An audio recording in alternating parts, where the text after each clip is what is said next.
రాజధాని నిర్మాణానికి ముందుకొచ్చే Singapore, Japan కంపెనీలతో భాగస్వామ్యం కుదుర్చుకొని వ్యాపారం చేస్తామని ముఖ్యమంత్రి చంద్రబాబు చెప్పారు. రైతుల నుంచి సేకరించిన భూమిని ప్రైవేటు కంపెనీలకు అభివృద్ధికిచ్చి వారితో కలిసి తాము కూడా పెట్టుబడులు పెట్టి లాభాలు ఆర్జిస్తామన్నారు.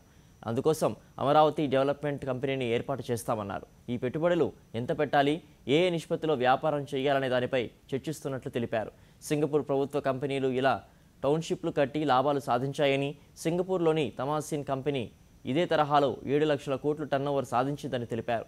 రాజధాని కోసం రైతులు ఇప్పటికే 33,000 ఎకరాలు ఇచ్చారని, ఈ ప్రాంతంలోనే మరో 50,000 ఎకరాల అటవీ భూమిని డీనోటిఫై చేయిస్తామని చెప్పారు.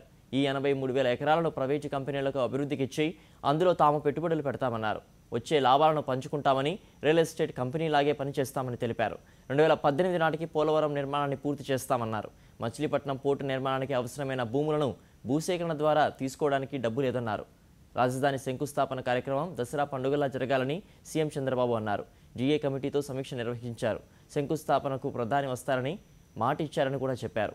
శంకుస్థాపనకు అన్ని గ్రామాల సర్పంచ్లు తమ గ్రామంలోని కొంత మట్టి తెచ్చి అమరావతి మట్టిలో కలిపి భావోద్వేగం నింపాలన్నారు.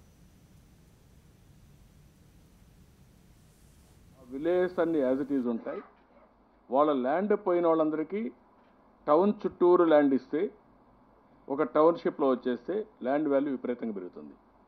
దీనికంటే ఇంకా బెటర్గా ఉంటుంది. అలాంటి ఆమోదయోగ్యమైనటువంటి ల్యాండ్ పూలింగ్కి వాళ్ళు పోగలిగితే మనకు ఇబ్బంది ఉండదు, వాళ్ళకి ఇబ్బంది ఉండదు, ఇద్దరికి విన్ విన్ సిచ్యువేషన్. నేను ల్యాండ్ అక్విజిషన్ చేయాలని అదే డబ్బులు లేవు, ప్రమోట్ చేయడానికి నాకు తెలివి ఉంది. That is where I'm now.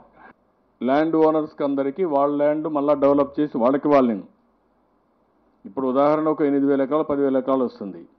వాళ్ళకి ఎక్కడ ఇస్తుందని ఇచ్చి 3 ఏళ్లలో మళ్ళీ రోడ్లు వేయాలా, వాటర్ ఇవ్వాలా, ఇన్ఫ్రాస్ట్రక్చర్ డెవలప్ చేయాలా. అట్ఫార్ ఆ స్టాండర్డ్స్ ఇది కూడా డెవలప్ చేయాలి.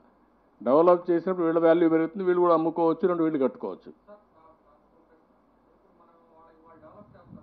గవర్నమెంటే ఉంటుంది. టౌన్షిప్ వచ్చినా మనమే కదా, గవర్నమెంటే, సిఆర్డీఏ అన్ని రెగ్యులేటరీ అథారిటీస్ మనమే, వాళ్ళే కాదు. ఆ గవర్నమెంట్కి వచ్చేది కాకుండా రేపు రాబోయే రోజులు ఇంకొక 50,000 ఎకరాలు డిఫారెస్టేషన్ వస్తుంది. ఇవన్నీ మన చేతుల్లో ఉంటే మిగిలిన రైతులకు కూడా అక్కడ ల్యాండ్ ఓనర్స్ ఉన్నారు, దాన్ని కూడా ఏ విధంగా చేయాలో అది కూడా వర్కౌట్ చేయాలి. అది ఒక పాలసీ పెట్టి వాళ్ళని కూడా ఇన్వాల్వ్